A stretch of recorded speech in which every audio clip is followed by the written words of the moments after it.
আসসালামু আলাইকুম, তোমাকে আইসিটি গাইড ভিডিওতে স্বাগতম। এই ক্লাসে আমরা দেখব হেক্সাডেসিমাল যোগ, হেক্সাডেসিমাল বিয়োগ এবং হেক্সাডেসিমাল গুণন কিভাবে করতে হয়, মানে ক্যালকুলেটর ছাড়া। প্রথমে আমরা দেখব এই যোগটা কিভাবে করতে হয়।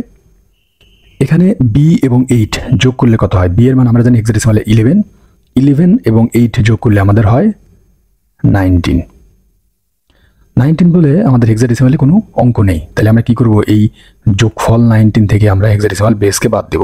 তাহলে 19 থেকে 16 বাদ দিলে কত হয়? 3। এই 3টা আমরা বসাবো এখানে। যখনই আমরা বাদ দিতে পারবো আমাদের হাতে থাকবে 1 বা ক্যারি থাকবে 1। এই 1টাকে আমরা এই নিচে 7 এর সাথে যোগ দেব। 7 এর মান হয়ে যাবে 8। এই 7 এর মানটা হয়ে যাবে কত? 8। এখন দেখো এই এর মান কত? 10 আর 8 যোগ করলে হয় কত?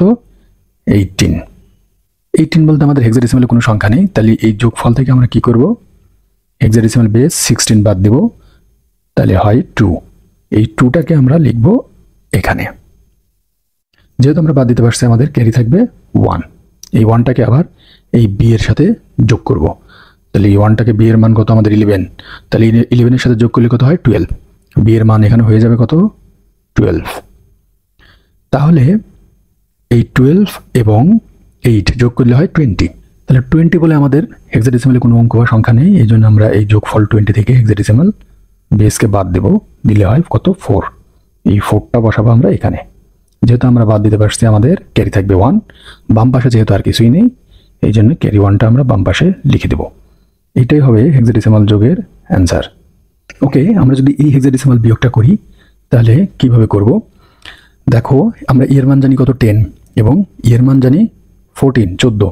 তাহলে আমরা 10 থেকে 14 বিয়োগ করতে পারি না।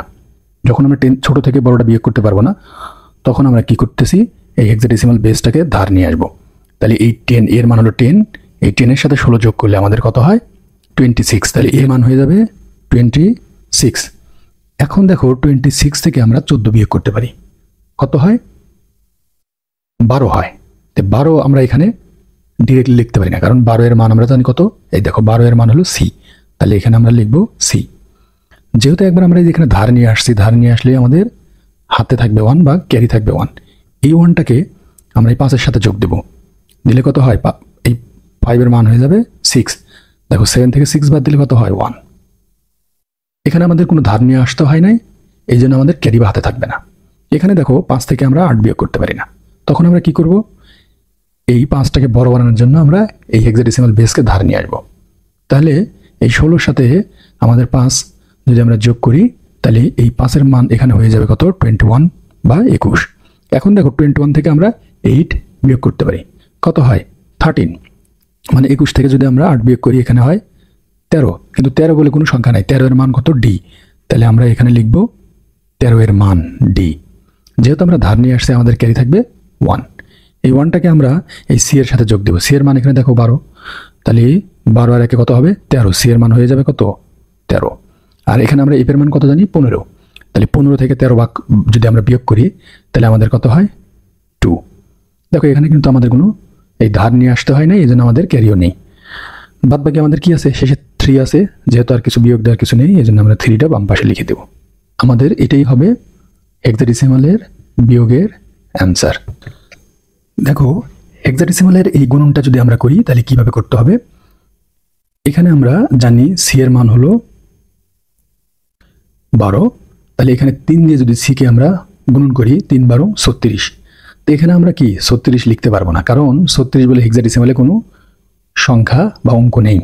তো এই জন্য আমরা কি করব? এই 36কে হেক্সাডেসিমাল বেস দ্বারা ভাগ করব।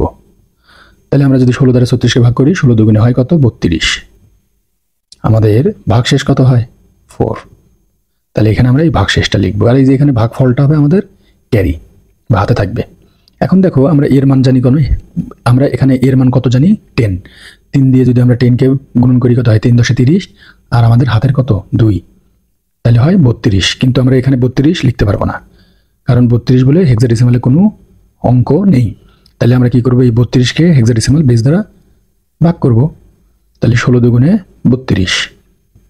আমাদের ভাগশেষ কত? 0। তাহলে ভাগশেষ 0টা আমরা এখানে লিখবো। আর আমাদের ক্যারি বাম পাশে যেহেতু আর এই 3 দ্বারা গুণন করার কিছু নেই, এই জন্য আমরা ক্যারিটা বাম পাশে লিখে দেব, 1 ঘর শূন্য দিয়ে নিলাম। ওকে, এখন যদি আমরা এই 2 দিয়ে এই দুটাকে গুণন করি তাহলে কেমন হয় দেখো।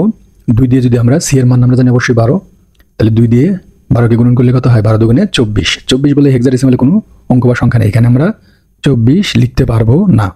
তাহলে কি করব? এই 24কে হেক্সাডেসিমাল বেস 16 দ্বারা ভাগ করব। আমরা জানি 16 দুগুণে 32, বেশি হয়ে যায়, এই জন্য একবার দিলাম 16।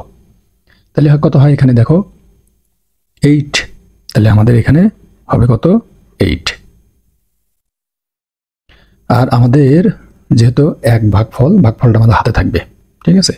এখন এই 2 দিয়ে যদি আমরা একে মানে এর মান 10, 2 দিয়ে যদি আমরা একে গুণন করি 10 দুগুণে 20, আর এই যে আমাদের হাতের 1 হবে আমাদের 21। অবশ্যই আমরা এখানে 21 বসাতে পারবো না, এই জন্যই আমরা হেক্সাডেসিমাল বেস দ্বারা ভাগ করবো আগে।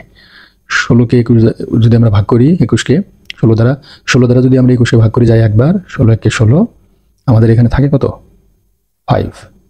তাহলে দেখো আমাদের ভাগশেষ কত? 5। এই 5টা আমরা বসাবো এখানে। আর এই যে আমাদের ভাগফল বাম পাশে, যেহেতু আর কোনো গুণন করার কিছু নেই, এই জন্য আমরা এই ক্যারি ওয়ানটাকে বাম পাশে রেখে দিলাম। দেখো এখন যদি আমরা যোগ করি 4 4, 8 0 সাথে 8 যোগ করলে 8, 2 এর সাথে 5 যোগ করলে 7, আর বাম পাশে যে 1 আছে এই 1টাই হবে। এটাই হবে আমাদের হেক্সাডেসিমাল গুণনের অ্যান্সার। তোমাকে এতক্ষণ সাথে থাকার জন্য অনেক ধন্যবাদ এবং সুন্দর সুন্দর ভিডিও পাওয়ার জন্য আমাদের সাথে থাকবা।